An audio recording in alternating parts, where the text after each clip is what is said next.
Hello Riya student, কেমন আছো? I hope প্রত্যেকে শুধু ভালো না, ভীষণ ভালো আছো। স্ক্রিনের ওপর একটা প্রশ্ন দেখা যাচ্ছে, তাই না? এই প্রশ্নটা আমরা মন দিয়ে পড়বো, বুঝবো, তারপর অঙ্কটা করার চেষ্টা করব। কি বলেছে দেখো, দুটি সমকেন্দ্রীয় বৃত্তের ব্যাসার্ধ যথাক্রমে 13 সেন্টিমিটার ও 15 সেন্টিমিটার। বড় বৃত্তের এবি জ্যা ছোট বৃত্তের পি কিউ বিন্দুতে ছেদ করেছে। পি কিউ 10 সেন্টিমিটার হলে এ বি সমান কত? অপশন এ আছে 18 সেন্টিমিটার, অপশন বি আছে 12 সেন্টিমিটার, অপশন সি আছে 27 সেন্টিমিটার এবং অপশন ডি আছে 31 সেন্টিমিটার। ওকে, চলো আমরা প্রথমে সমকেন্দ্রীয় একটা বৃত্ত অঙ্কন করি।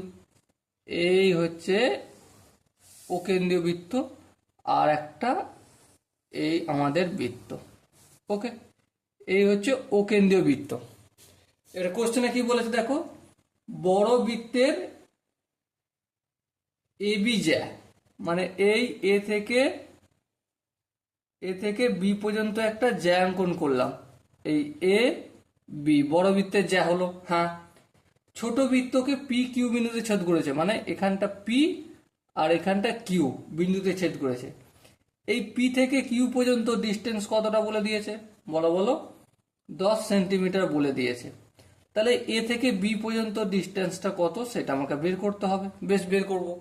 কিন্তু আমরা একটা গল্প জানি কি, যে এই যে দুটি সমকেন্দ্রীয় বৃত্তের ব্যাসার্ধ যথাক্রমে 13 সেন্টিমিটার 15 সেন্টিমিটার, মানে এই যে ছোট বৃত্তটা এর ব্যাসার্ধ কতটা? 13 সেন্টিমিটার। তাহলে এ থেকে পি পর্যন্ত যে ডিস্টেন্স এটা কতটা? সরি, ও থেকে পি পর্যন্ত যে ডিস্টেন্স এটা তো অ্যাকচুয়ালি ছোট বৃত্তের ব্যাসার্ধ। হ্যাঁ, ওটা কতটা হবে? 13 সেন্টিমিটার। বেশ, আবার ও থেকে এ পর্যন্ত বড় বৃত্তের ব্যাসার্ধ। হ্যাঁ, বড় বৃত্তের ব্যাসার্ধ সমান ও এ সমান কত?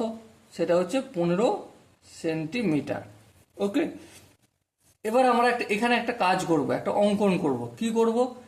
যে এই যে A B R P Q, A beta কি বড় বৃত্তের যা, আর পি কিউটা কি ছোট বৃত্তের যা, এদের উপর লম্ব অঙ্কন করব। হ্যাঁ, অঙ্কন করলাম। এখানটার নাম দিলাম আমি ই। কি নাম দিলাম? ই নাম দিলাম। তাহলে দেখো এখানে একটা ত্রিভুজ তৈরি হয়েছে। কি ত্রিভুজ? একটা হচ্ছে ও ই পি ত্রিভুজ। হ্যাঁ, আর একটা ও ত্রিভুজ ও ই এ ত্রিভুজ তৈরি করেছে। বেশ, দেখো আবার একটা গল্প আমরা জানি কি, যখন কোনো জ্যাকে যখন কোনো জ্যা এর ওপর লম্ব অঙ্কন করা হয় তখন এই জ্যা দুটোকে সমান ভাগে ভাগ করে। হ্যাঁ, মানে কি বললাম আমি?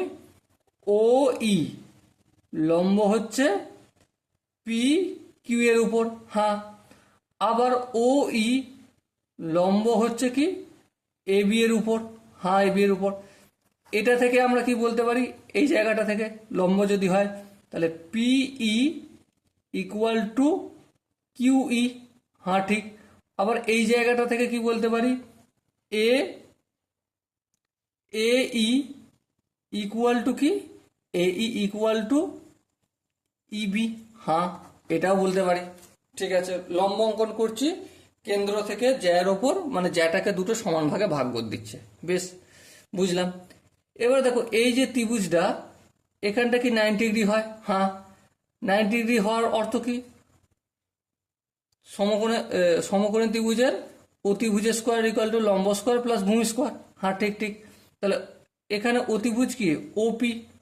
ও P A square equal to লম্ব স্কোয়ার বলতে এই যে এখানটা O E square, O E square plus ভূমি বলতে E P A square, E P A square. হ্যাঁ, ঠিক। এবার দেখো আমরা পি কিউ এর দৈর্ঘ্য জানি। হ্যাঁ, পি কিউ এর দৈর্ঘ্যটা কতটা? দেখ এখানে 10 সেন্টিমিটার করেছি।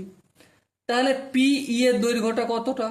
পি ই দেখো এখানে বলে দিয়েছি কি, বলে দেওয়া হয়েছে যে যে পিই ইকুয়াল টু ই কিউ, মানে এই অংশটা যতটা এই অংশটা ততটা, তাই তো? হ্যাঁ, ঠিক। তাহলে পুরোটা যদি 10 হয় তাহলে এখানটা হবে 5, এখানটা হবে 5। হ্যাঁ, ঠিক। তাহলে এখানটায় 5 লিখে দিলাম। এবার দেখো ও পি এ স্কোয়ার, ওপি, ওপি মানে কি? এই ওপি, ওপিটা হচ্ছে ব্যাসার্ধ। এটা কত 13 সেন্টিমিটার, তাহলে 13 স্কোয়ার মানে 169। ওকে, ও ই স্কোয়ার আমি জানি না, লিখবো না।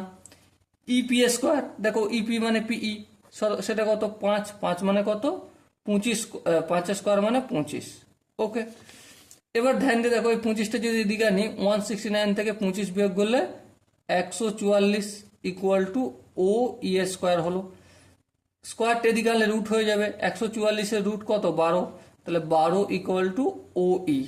বলো এখানটা কি বোঝাতে পারলাম? আই হোপ এখানটা প্রত্যেকে বুঝতে পেরেছো। তাহলে এইটা পেয়ে গেলাম।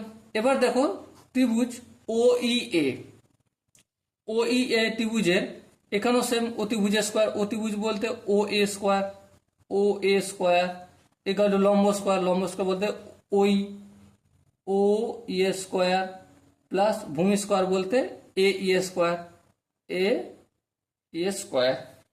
এবার দেখো ও এ বলতে কত 15, চলো 15 স্কোয়ার লিখলাম। আচ্ছা ও ই বলতে কত 12, চলো এই 12 স্কোয়ারটা লিখলাম প্লাস এই স্কোয়ার, এই স্কোয়ারটা এই স্কোয়ারে রেখে দিলাম। ওকে, এবার দেখো 12 স্কোয়ারটা এদিকে যদি আনি তাহলে 15 স্কোয়ার ছিল, এদিকে মাইনাস হয়ে যাবে, minus 12 square equal to A square. এবার দেখো এটা এ স্কোয়ার মাইনাস বি স্কোয়ার সূত্র পড়ে গেছে, তাহলে কি হবে এটা এ প্লাস বি ইন্টু এ মাইনাস বি, তাই না? আই হোপ এখানটা পড়তে বুঝতে পেরেছো। 12 আর 15 যোগ করলে 27 ইন্টু 15 থেকে 12 বিয়োগ করলে 3 ইকুয়াল টু এ স্কোয়ার।